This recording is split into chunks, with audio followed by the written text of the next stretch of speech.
राजा विक्रमादित्य की कहानी भारतीय लोक कथाओं की सबसे प्रसिद्ध कहानियों में से एक है। यह उनकी बुद्धिमत्ता, साहस और न्यायप्रियता की कहानी है। राजा विक्रम और बेताल की कथा विशेष रूप से लोकप्रिय है। यह कहानी बेताल पच्चीसी के नाम से जानी जाती है। यहाँ पूरी कहानी विस्तार से प्रस्तुत है। राजा विक्रमादित्य और बेताल की कथा प्राचीन समय में उज्जैन नगर में राजा विक्रमादित्य नाम के एक पराक्रमी और न्यायप्रिय राजा राज्य करते थे। वे अपने साहस और विवेक के लिए प्रसिद्ध थे। एक दिन एक तपस्वी उनके दरबार में आए और उनसे एक विशेष कार्य करने को कहा। तपस्वी ने राजा से कहा, हे राजन, मैं चाहता हूं कि आप एक श्मशान से एक विशेष शव को मेरे लिए लाएं। यह कार्य अत्यंत कठिन है, परंतु मैं जानता हूं कि आप इसे पूरा कर सकते हैं। राजा विक्रमादित्य ने अपने धर्म और कर्तव्य को निभाने के लिए यह चुनौती स्वीकार कर ली। श्मशान यात्रा और बेताल से मुलाकात। राजा विक्रमादित्य ने रात के समय अपने तलवार और दीपक के साथ श्मशान की ओर प्रस्थान किया। वह श्मशान अत्यंत डरावना था। चारों ओर उल्लू बोल रहे थे और सन्नाटा छाया हुआ था। जब वह श्मशान पहुंचे तो उन्होंने देखा कि एक वृक्ष पर एक शव उल्टा लटका हुआ है। राजा ने बिना किसी भय के शव को उतारा और अपने कंधे पर लाद लिया। जैसे ही राजा शव को लेकर चलने लगे, वह शव बोलने लगा। वह वास्तव में बेताल नामक एक आत्मा का निवास स्थान था। बेताल ने कहा, हे राजन, मैं आपकी यात्रा को रोचक बनाने के लिए कहानियां सुनाऊंगा, लेकिन ध्यान रहे, अगर आपने मेरी कहानियों पर कुछ भी बोला तो मैं तुरंत वापस इस वृक्ष पर लौट जाऊंगा। बेताल की कहानियां। बेताल ने राजा को 25 कहानियां सुनाई। हर कहानी के अंत में वह राजा से एक प्रश्न पूछता जो नैतिकता या न्याय से जुड़ा होता। राजा विक्रमादित्य अपनी बुद्धिमत्ता से हर बार सही उत्तर देते, लेकिन जैसे ही वह उत्तर देते, बेताल वापस वृक्ष पर चला जाता। इन कहानियों में से एक प्रसिद्ध कहानी इस प्रकार है।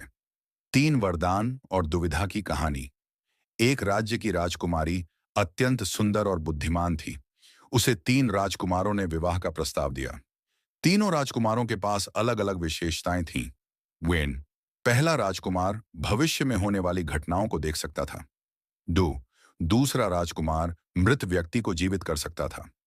3, तीसरा राजकुमार उड़ने वाला रथ बना सकता था। एक दिन राजकुमारी की अचानक मृत्यु हो गई। पहला राजकुमार जान गया कि यह घटना होने वाली है। तीसरे राजकुमार ने एक उड़ता हुआ रथ बनाया और सभी लोग जल्दी से राजकुमारी के पास पहुंचे। दूसरे राजकुमार ने अपनी शक्ति से राजकुमारी को जीवित कर दिया।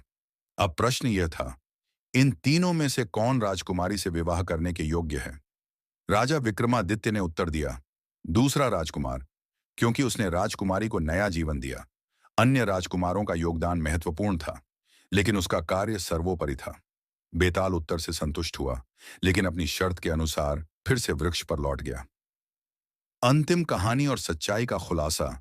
अंततः जब बेताल ने राजा को अपनी अंतिम कहानी सुनाई, तो उसने एक महत्वपूर्ण रहस्य बताया।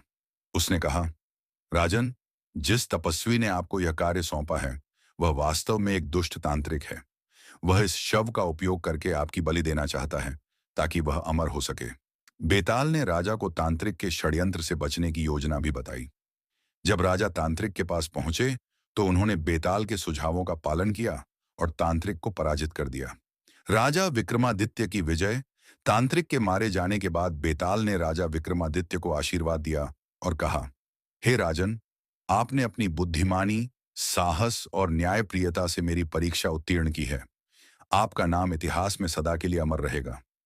राजा विक्रमादित्य उज्जैन लौटे और अपनी प्रजा के साथ सुख शांति से राज्य किया। उनकी कहानियां आज भी नैतिकता और न्याय का पाठ सिखाती हैं। कहानी से शिक्षा। राजा विक्रमादित्य और बेताल की कहानियां हमें सिखाती हैं कि सच्चा नेतृत्व बुद्धिमत्ता, साहस और न्याय से होता है। कठिन परिस्थितियों में भी सत्य और धर्म का पालन करना ही मानवता का सबसे बड़ा कर्तव्य है।